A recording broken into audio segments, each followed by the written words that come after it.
They say miracles don't happen in small towns, that life just ticks by, day after day, with nothing ever really changing.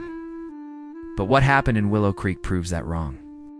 It's a story that changed everything, and it all began with a boy nobody ever noticed, until the day he disappeared. His name was Evan, 16 years old, quiet and soft-spoken.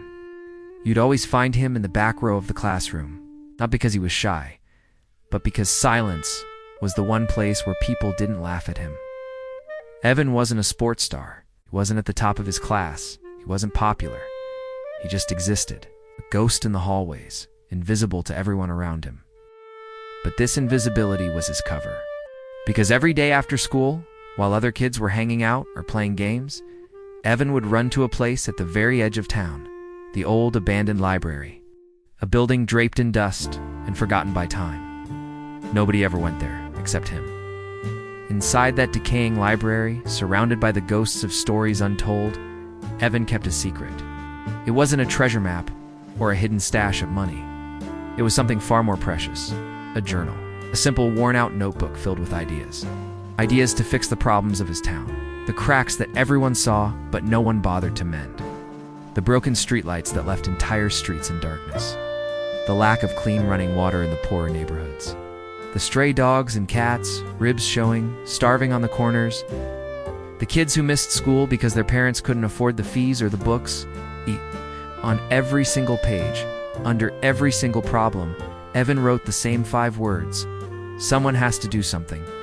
But in his heart, he believed he was a nobody, the invisible boy.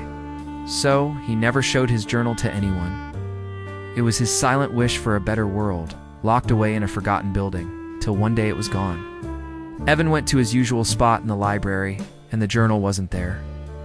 Panic set in. His secret, his heart, his hopes. They were all out there somewhere. The next morning, Evan didn't show up for school.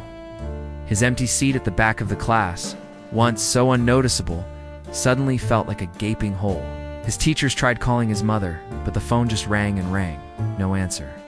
Neighbors hadn't seen him since the previous evening. Cold fear started to creep through Willow Creek. Rumors began to fly, whispered in classrooms and over coffee at the local diner. Did he run away? Someone asked. Maybe he was bullied too much, another suggested. Or did something terrible happen to him? The whole town, the same town that had never given him a second glance, suddenly felt the suffocating weight of his absence. The invisible boy had vanished, and his silence was now deafening.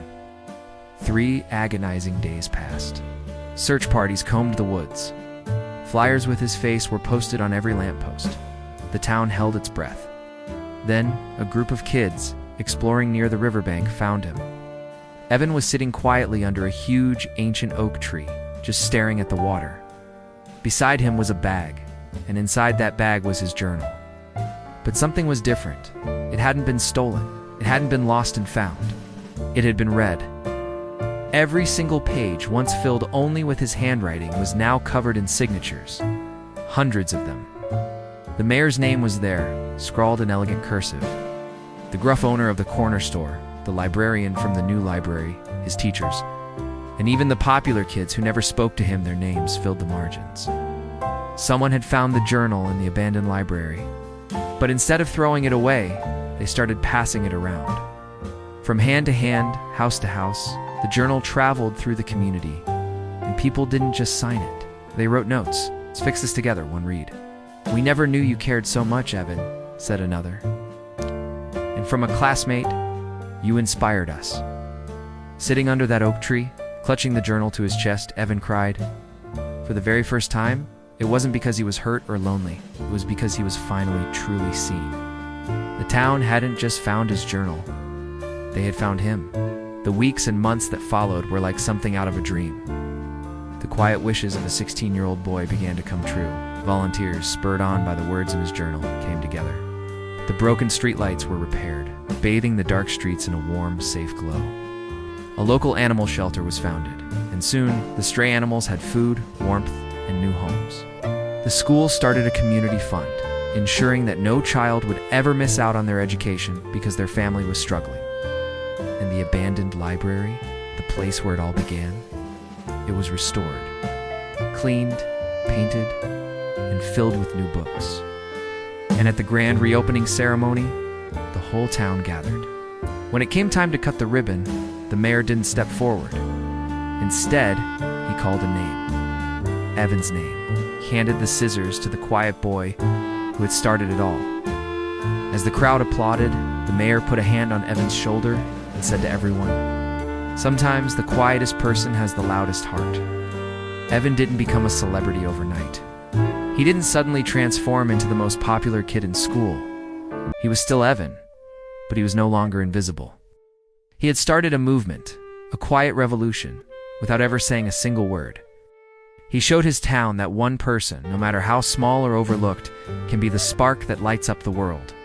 So, if you ever see someone who seems lonely, who stays in the shadows, who you might normally ignore, remember this story. Because the people we so often overlook are the ones with the power to change everything. And who knows? Maybe someone out there is watching you right now, waiting for your story to begin.